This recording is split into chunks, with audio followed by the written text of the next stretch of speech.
everyone. First of all, I would like to appreciate for the opportunities given to me to present my subject title is Bank dan Lembaga Keuangan lainnya. My name is Nabila Al-Hanifa from Management Study Major 6th semester. Langsung saja masuk ke pembahasan materi yang pertama, yaitu struktur industri perbankan. Struktur industri keuangan mengacu pada organisasi dan klasifikasi entitas yang terlibat dalam kegiatan keuangan. Struktur ini melibatkan berbagai institusi, perusahaan, dan pasar keuangan yang berperan dalam memfasilitasi aliran dana, investasi, dan layanan keuangan. Berikut beberapa yang termasuk ke dalam struktur industri. Yang pertama ada bank komersial, bank investasi, bank sentral, lembaga keuangan non-bank, pasar keuangan, dan perusahaan fintech.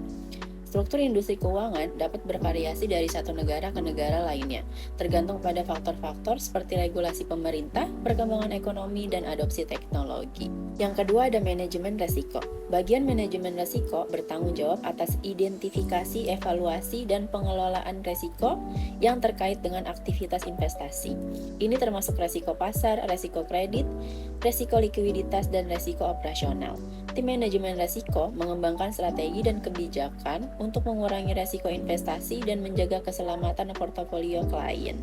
Yang ketiga ada finansial teknologi. Finansial teknologi atau fintech adalah istilah yang mengacu pada inovasi dan teknologi yang digunakan dalam industri keuangan untuk menyediakan layanan keuangan secara lebih efisien, cepat, dan terjangkau. Terdapat beberapa contoh layanan yang tercakup dalam fintech. Yang pertama ada pembayaran digital, yang kedua ada peer-to-peer lending, yang ketiga ada robo-advisor, yang keempat ada cryptocurrency and blockchain, dan yang terakhir ada open banking. Cara mencegah kerugian akibat fintech. Yang pertama pemahaman terhadap teknologi, yang kedua mengikuti inovasi, yang ketiga ada kemitraan dengan fintech, keempat melindungi data dan keamanan, yang kelima ada pelatihan karyawan, dan yang terakhir ada evaluasi risiko dan kepatuhan. Yang selanjutnya ada prudent banking. Menurut Usman, prinsip kehati-hatian atau prudent banking merupakan suatu asas atau prinsip yang menyatakan bahwa bank dalam menjalankan fungsi dan kegiatan usahanya wajib bersikap hati-hati dalam rangka melindungi dana masyarakat yang dipercayakan kepadanya. Beberapa prinsip utama dari prudent banking meliputi, yang pertama ada konservatisme dalam penilaian risiko, yang kedua ada diversifikasi portofolio, yang ketiga ada kapitalisasi yang memadai, yang keempat ada pemantauan dan pengendalian risiko, yang terakhir ada transparansi dan akuntabilitas. Prinsip prudent banking sangat penting untuk memastikan kestabilan dan keandalan lembaga keuangan, serta untuk melindungi kepentingan nasabah, pemegang saham, dan sistem keuangan secara keseluruhan. Yang selanjutnya ada keuangan global. Keuangan global merujuk pada segala aktivitas keuangan yang terjadi di tingkat internasional atau lintas batas negara.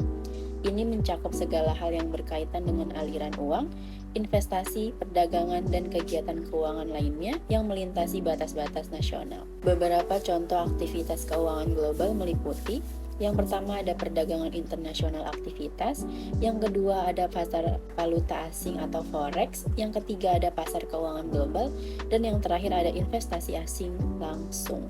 Yang terakhir ada perbankan konvensional dan perbankan syariah. Berikut terdapat beberapa perbedaan antara perbankan konvensional dan perbankan syariah. Yang pertama ada tujuan pendirian. Bank konvensional berorientasi pada keuntungan dengan sistem bebas nilai atau prinsip yang dianut oleh masyarakat umum. Sedangkan bank syariah tidak hanya berorientasi pada keuntungan, tetapi juga penyebaran dan penerapan nilai syariah. Yang kedua ada sistem operasional. Bank konvensional menggunakan suku bunga dan perjanjian umum berdasarkan aturan nasional.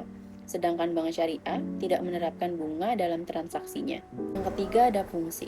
Bank konvensional fokus pada keuntungan dan sistem bebas nilai, serta menerapkan fungsi sosial seperti lembaga baitul mal atau menerima dana dari zakat, infak, sedekah, hibah, atau dana sosial lainnya.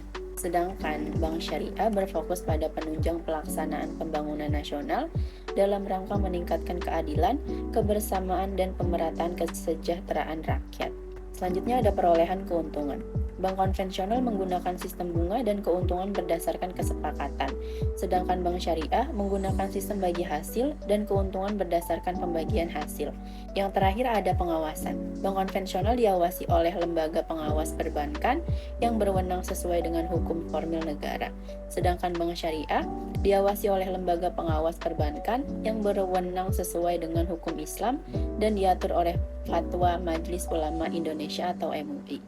So much material that I can convey. Thank you for your attention.